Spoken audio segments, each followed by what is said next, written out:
नमस्कार प्रिय विद्यार्थियों, MM right future classes YouTube channel पे आपका बहुत बहुत स्वागत है। तो प्रिय विद्यार्थियों, जैसा कि आपको मैं बता देता हूं, आज से हम नियमित कक्षाएं लेकर आएंगे आपके लिए। ठीक है। सबसे पहले हम 10th क्लास की एसएसटी करेंगे भाई, और उसमें हम हिस्ट्री शुरू करेंगे आज। ठीक है। तो एक बार कमेंट सेक्शन में बता दें कि भाई वॉइस मेरी क्लियर आ रही है, वीडियो क्वालिटी कैसी है। MM right future classes YouTube channel पे आपका बहुत बहुत स्वागत करता हूं बच्चों। और आज से हम शुरू कर रहे हैं 10th क्लास की एसएसटी। हिस्ट्री का टॉपिक रहेगा, पहला ही आपका पार्ट है जिसका नाम है सरस्वती सिंधु सभ्यता। क्या नाम है? सरस्वती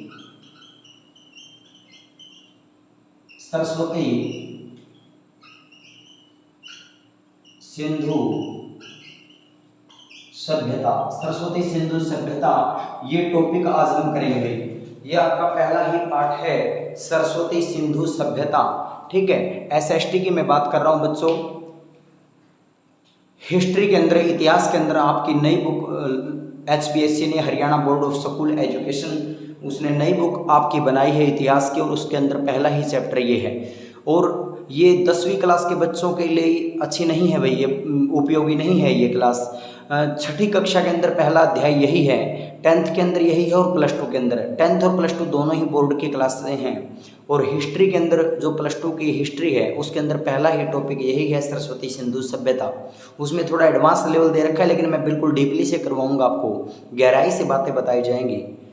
तो सरस्वती सिंधु सभ्यता, क्लास 10th, चैप्टर फर्स्ट, और उसका आज फर्स्ट लेक्चर आज मैं करवा रहा हूँ। क्या थी सरस्वती सिंधु सभ्यता? सबसे पहले इसके बारे में हमें पता होना चाहिए। सरस्वती और सिंधु नदियों के बीच में मैदानी भाग में नगरों का निर्माण हुआ, स्थापना हुई। इन नदियों के तट के किनारे, मतलब इन नदियों के जो तट थे, वहां पर अनेक नगर बसे। इसीलिए इस सभ्यता को सरस्वती सिंधु सभ्यता का नाम दे दिया गया। अब देखिएगा, इस सभ्यता को किन नामों से जाना जाता है? ठीक है, अन्य नाम। तो मैं यहाँ लिख देता हूं अन्य नाम। अन्य नाम क्या कहा जाता है?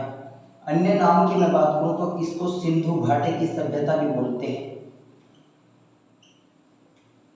सिंधु घाटी सभ्यता भी बोलते हैं, और इसको हड़प्पा सभ्यता भी बोलते हैं।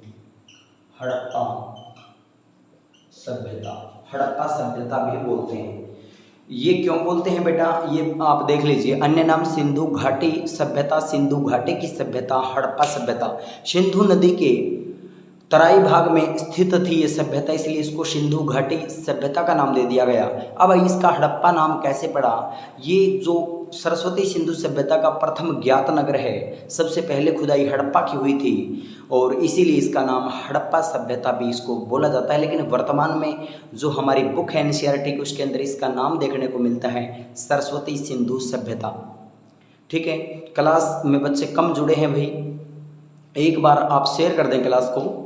एमएम राइट फ्यूचर क्लासेस, ये आपका चैनल है। जो चैनल पे नए जुड़े हुए हैं वो चैनल को सब्सक्राइब कर लें। और पूरी की पूरी एसएसटी आपको इसमें करवाई जाएगी बेटा। सामाजिक विज्ञान इसमें, चाहे आपका इतिहास है, राजनीति है, भूगोल है, अर्थशास्त्र है, चारों के चारों बुक आपको जो पोर्शन है वो करवाए जाएंगे। ठीक है। अपने मित्रों के साथ शेयर कर दें एक बार वीडियो को। तो आगे बढ़ते हैं। अन्य नाम क्या है? सिंधु घाटी सभ्यता, हड़प्पा सभ्यता भी बोला जाता है। किसके समकालीन थी ये सभ्यता? अगर मैं समकालीन बात करूं, समकालीन किसके समकालीन थी? भारत की प्रथम नगरीय सभ्यता थी। किसके समकालीन? तो मेसोपोटामिया सभ्यता और मिस्र सभ्यता। ठीक है, मिस्र, ये जो आपकी मिस्र सभ्यता, ठीक है, मिस्र सभ्यता है। मेसोपोटामिया और मिस्र जो सभ्यता है उसके समकालीन थी ये सभ्यता। ठीक है भाई, मिस्र सभ्यता और मेसोपोटामिया सभ्यता। ठीक है, मिस्र सभ्यता और मेसोपोटामिया की सभ्यता के समकालीन थी। तो आगे बढ़ते हैं हम। ठीक, आगे बढ़ते हैं, देखिएगा।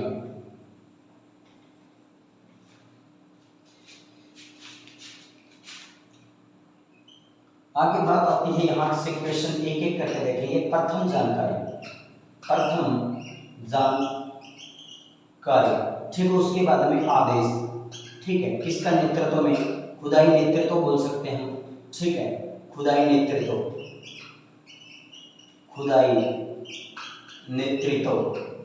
फिर बोल सकते हैं उत्खनन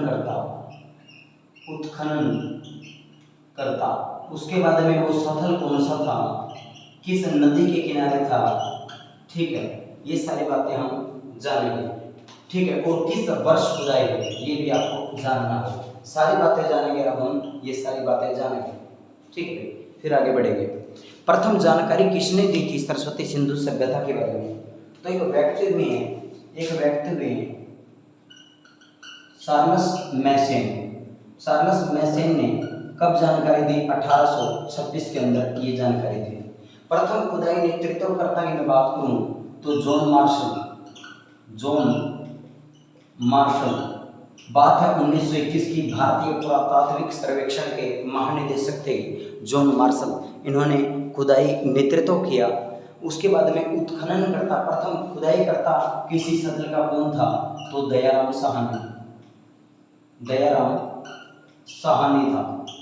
साहनी। किस स्थल की खुदाई की इसने? हड़प्पा की खुदाई करवाई।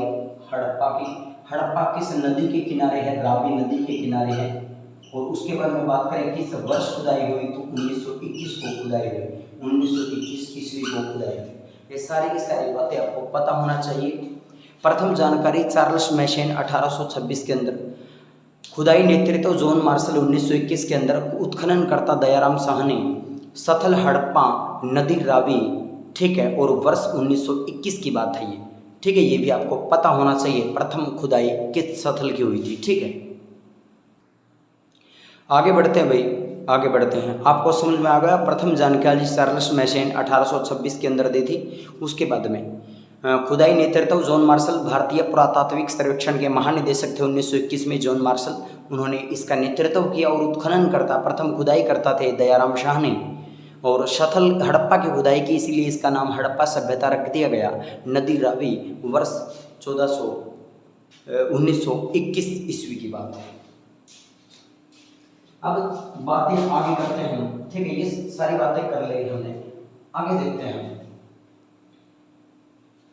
इसका टाइम पीरियड क्या रहा होगा, ठीक है। तो इसका समय सरस्वती सिंधु सभ्यता का, हड़प्पा सभ्यता का, यानी कि मैं सीधे लिख देता हूँ काल। इसका टाइम पीरियड का रहा काल। उसके बाद में इसका आकार भी पता होना चाहिए, आकार। और उसके बाद में क्षेत्रफल भी पता होना चाहिए।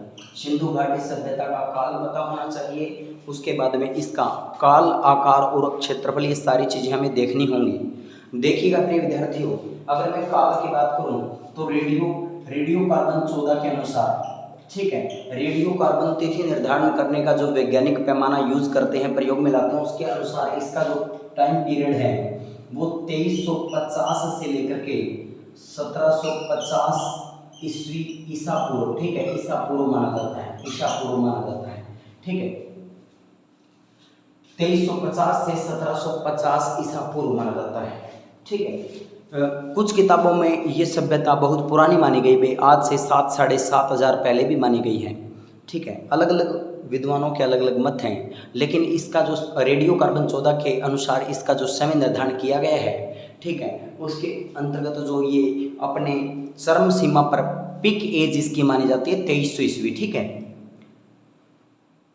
ये अपने शिखर पर थे, 2300 ईस्वी की बात है, बिल्कुल फली फूली अवस्था में थी ये।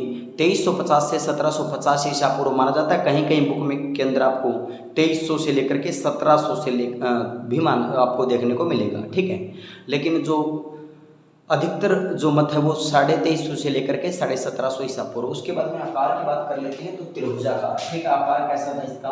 त्रिभुजाकार, ट्राइंगल, त्रिभुजाकार। आकार कैसा था? त्रिभुजाकार था। उसके बाद में क्षेत्रफल की बात करें 12,99,600 किलोमीटर स्क्वायर, ठीक है। यानी कि लगभग कितना? लगभग 13 लाख किलोमीटर स्क्वायर, ठीक है, लगभग 13 लाख किलोमीटर स्क्वायर।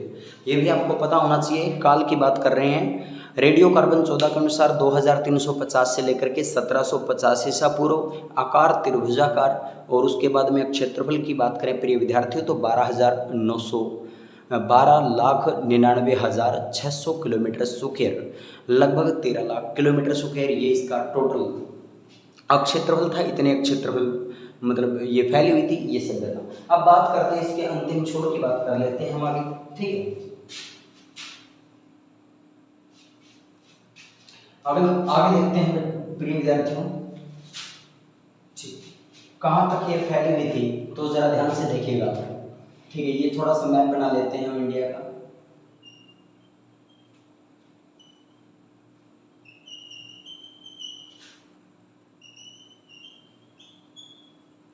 ठीक है। ये हमने मान लीजिए इंडिया का मैप थोड़ा सा ठीक बना लेता हूँ,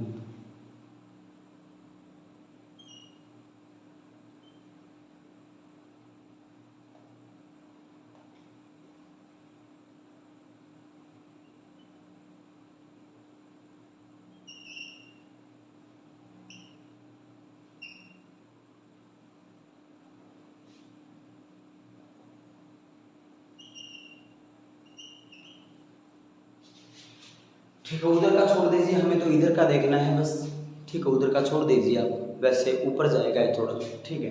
अरुणाचल प्रदेश इस साइड रहेगा थोड़ा, ये थोड़ा ऐसे होगी। ये मान लेते हैं हम इंडिया का मैप है, ठीक है। मान लेते हैं हम, हमें जो अपना उत्तर पूर्वी राज्य है देश है उससे हमें ज़्यादा नहीं देखना है, हमें तो सिर्फ और सिर्फ यहाँ देखना है जो हमारा उत्तरी छोर है, दक्षिणी छोर है और पश्चिमी छोर है, ठीक है। पूर्वी सभी देखते हैं, देखिएगा कहाँ तक फैली हुई थी ये पूछ लिया जाएगा आपसे, ठीक है। तो यहाँ पर उत्तर में इसका जो छोर है, ठीक है, ये मान के चलो ये यह ऐसे है। उत्तर में छोर यहाँ इसका यहाँ था, दक्षिण में छोर इसका यहाँ था, पूर्व में छोर इसका यहाँ था, और इस प्रकार पश्चिम में इसका छोर यहाँ था, ठीक है। तो अगर मिलाएंगे इसको तो ट्राइंगल ही बनेगा आपका ना, आपका मिलाएंगे तो क्या बनेगा, त्रिभुजाकार ही बनेगा। अब देखते हैं जो ये छोर है इसके बारे में, ये छोर है इसके बारे में, और ये छोर है और आपका ये छोर है, ठीक है। इनके नाम जानते हैं। इसका जो नाम है आपका वो दयामाबाद है, दयामाबाद, दयामाबाद, दयामाबाद। ये कहाँ पड़ता है, महाराष्ट्र के अंदर पड़ता है आपका, कहाँ पड़ता है, महाराष्ट्र के अंदर पड़ता है। दयामाबाद कहाँ पड़ता है, महाराष्ट्र के अंदर पड़ता है। उसके बाद में ये है, यह सूतकांगेडोर, सूतकांगेडोर, सूतकांगेडोर, ये कहाँ पड़ता है, अफगानिस्तान, अफगानिस्तान, ठीक है। सूतकांगेडोर अफगानिस्तान। ये जो है ये मांडा है, ये है जो मांडा है ये पड़ता है जम्मू कश्मीर के अंदर, ये जम्मू कश्मीर के अंदर। और ये जो है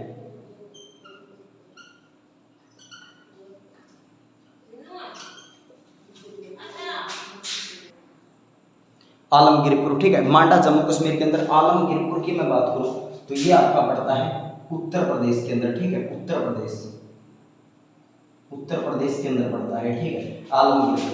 यानी कि सबसे इसका जो पश्चिमी है, ठीक है, वेस्ट, ये आपका ईस्ट, ये आपका नॉर्थ,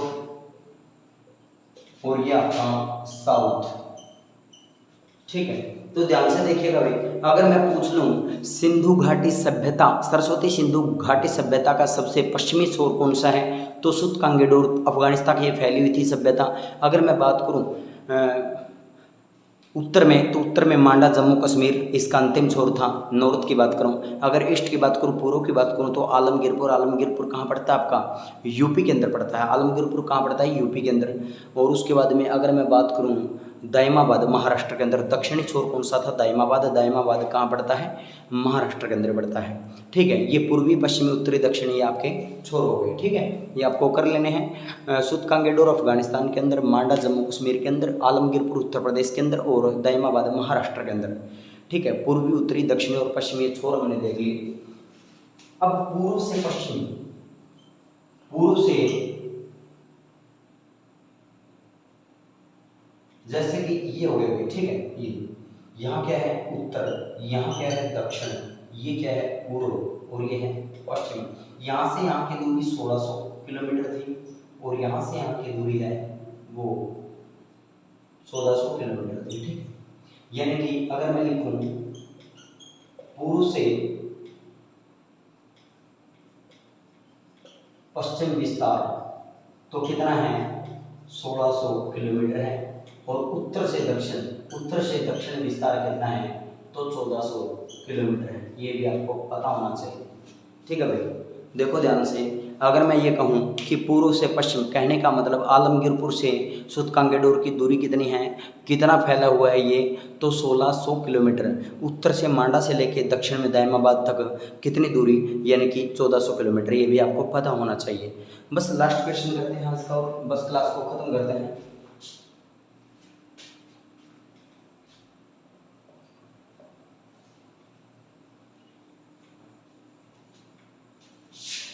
लास्ट क्वेश्चन है, सिंधु घाटी सभ्यता के लोग अपरिचित थे। ठीक है, अपरिचित थे। किस किस से अपरिचित थे, तो ध्यान से देखिएगा। ठीक है, लोहा, तलवार, उसके बाद में आपका आएगा गाय और फिर आएगा घोड़ा। ठीक है, गाय घोड़ा, इनसे क्या थे ये अपरिचित थे, इनके बारे में अपरिचित थे। ठीक है, सिंधु घाटी सभ्यता के लोग अपरिचित थे। तो किन किन से अपरिचित थे, लोहा, गाय, तलवार और घोड़ा, इनके बारे में इनको कोई नॉलेज नहीं थी। ठीक है, एक आप मोहनजोदड़ो के बारे में गौर करेंगे हम बात, बस फिर आज की क्लास को समाप्त करते हैं। मोहनजोदड़ो,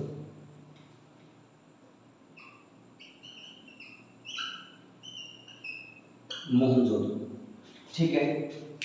अगर बात करें खुदाई करता, उत्खनन करता कौन है, राखाल दास बनर्जी। वर्ष कौन सा, स्थल कौन सा है, मोहनजोदड़ो। वर्ष 1922 की बात है। किस नदी के किनारे है, तो सिंधु नदी के किनारे है। वर्तमान में अवस्थिति कहाँ है, पाकिस्तान के अंदर ये पड़ता है। ठीक है, पाकिस्तान के अंदर। सिंधु सभ्यता की अब तक कितनी बस्तियां खोजी जा चुकी हैं, तो 1400। भारत के अंदर, इंडिया के अंदर 925 हैं और पाकिस्तान के अंदर कितने हैं, 475 बस्तियां हैं। ठीक है, ये भी आपको पता होना चाहिए। कुल कितनी हैं, कुल 1400। ठीक, सिंधु घाटी सभ्यता की अब तक खोजी गई बस्तियां 1400, 1400, इंडिया के अंदर 925 और पाकिस्तान के अंदर 475 हैं। ये भी आपको पता हो। मोहनजोदड़ो की खुदाई करवाने का कार्य राखालदास बनर्जी करते हैं। 1922 की बात है। सिंधु नदी के तट पर मोहनजोदड़ो बसा हुआ है और पाकिस्तान के अंदर है। अब किस स्थान से क्या क्या साक्ष्य मिले हैं, ये कल की क्लास में करेंगे।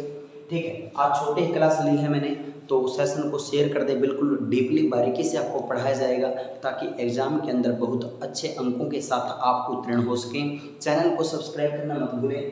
प्रिय विद्यार्थियों, MM ब्राइट फ्यूचर क्लासेस ये आपका अपना चैनल है। सभी विद्यार्थी पूरी तन्मयता के साथ पढ़ें, सफलता आपको निश्चित तौर पर मिलेगी। इन्हीं शब्दों के साथ जय हिंद, जय भारत।